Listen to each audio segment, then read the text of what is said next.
لە مەڕاسیمێکی جەماوەری بەرفراواندا لە قەزای شارەزۆر تەرمی مامۆستا عەبدولقادر ساڵح ئەندامی سەرکردایەتی و بەرپرسی مەڵبەندی شارەزۆری کۆمەڵی دادگەری بە خاک سپێردرا.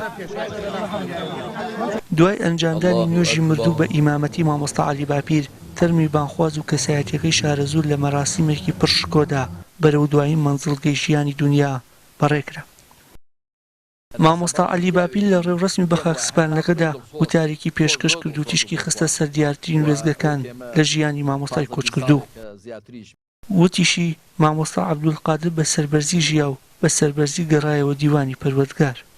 ئەم مامۆستا عەبدولقادری ئێمە هەرخوا بەندەناسە، بەڵام پیاوێکی پێم وایە هەتا بڵێ دڵسۆز زۆر دڵسۆز بوو بۆ خوا و ئەوەی کە ئێمە 15-20 ساڵێکە زیاتریش بەیەکەوەین. و مامۆستا عەبدولقادر پیاوێکی زۆر خاچی بوو و پیاوێکی زۆر نەرمونیان و میهرەبان بوو و پیاوێک و بەڕاستی زۆر ماندوونە ناز بوو. ئەوەی کاک محەممەدی کوڕی باسی کرد ڕازەکە میش دەزانم لەگەڵ و نەخۆشی و دەرد و ناڕەحەتیانەش، بەڵام نەپساو بوو نەلەخشاو بوو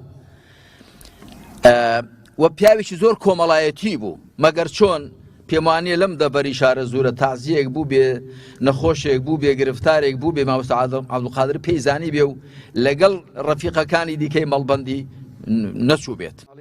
کوڕی گەورەی مامۆستای کۆچکردوو لە ڕێوڕسمەکەدا باسی لە سیفەتەکانی و مامەڵەی باوکی لەگەڵ دەوروبەری کرد و وتی باوکم هەمیشە لە بەردەم کێشە و ناڕەحەتیەکاندا ئارامگر بووە، هەروەک بە مامەڵەی نەرمونیانی بەرامبەر کەسانی دەوروبەری ناسراو بووە. گیرۆی هەژاران بوو و ئەسپی خۆی تاوداوە، هەر بۆیە جێگەی بابم بۆ هەتا دیار دەبێت و بە ئێمەمانان پڕ ناکرێتەوە. وەک پێغەمبەری خوا صلی الله علیه وسلم فەرمێ ئەگەر خوای پەروەردگار کەسێکی خۆش بوێت پێش ئەوەی بیگەڕێنێتەوە بۆ لای خۆی تاقیکردنەوەی قورسێکە و بەردەوام تاقیەکاتەوە، بۆی کە گەڕاندیەوە بۆ لای خۆی بە پاکی بیگەڕێنێتەوە لای خۆی. بابی ڕەحمەتیم لە 2009 بە بەردەوامی نەخۆشە، حتا ئاوی ساردی کە ئەخواردەوە دانەکانی ئێشێ هاو ئاوی سارد. بەردەوام سابیر بووە باوکم. یەکێک لەو شەوانەی کە باوکم لەژێر ئازارا بووە، سەعات 3 شەو خەبەرم بووە چوومە هۆڵەکە سەیرەکەم، باوکم لەژێر ئازارا هەردوو چاوەکانی سوور بووەتەوە. وتم باوکە بۆ خاتری خواوە چییە؟ بەیانیەکەی بردمان بۆ خەستەخانە، وتیان ڕێژەی یوریک ئەسیدەکەی لە شیوەنە بەرز بۆ ئێسقانی لاشەی کون کردووە. باوکم سابیر بوو، هەمیشە سەبر یەگر لە ئاست ئەو تاقیکردنەوەی کە خوای پەروەردگار تاقیە کردەوە. دوای هەفتەیەک لە تێکچوونی باری تەندروستی مامۆستا عەبدولقادر ساڵح ئەندامی سەرکردایەتی کۆمەڵی دادگەری و کەسایەتی دیاری ناوچی شارەزۆر و سەی سادق شەوی 24 لەسەر 25 مانگە لە نەخۆشخانەی بەخشین لە سلێمانی کۆچی دوایی کرد.